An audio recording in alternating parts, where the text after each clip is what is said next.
With regard to pastors, I've been very encouraged. Some have emailed me and said, thank you for the book that you and Don Carson edited.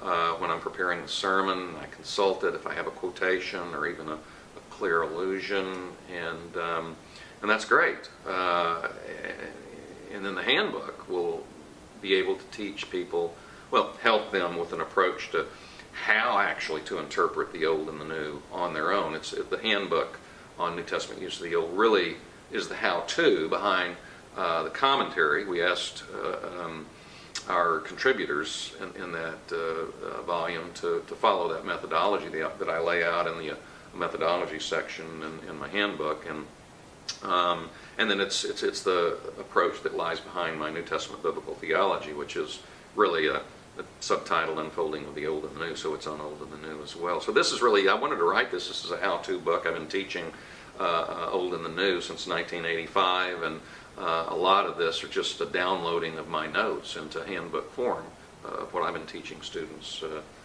for years. So I think if pastors really want to interpret the Bible by the Bible, interpret Scripture by Scripture, this is one of the best ways to do it. Not just with the quotations, but begin to try to penetrate to the allusions. Now, that there's a lot of debate about what an allusion is, and so I define that and try to give some common sense ways to evaluate allusions. But I think for pastors who really want to do what we call, I don't like the word intertextuality, because that can have a lot of baggage from radical reader response criticism and deconstructionism in it.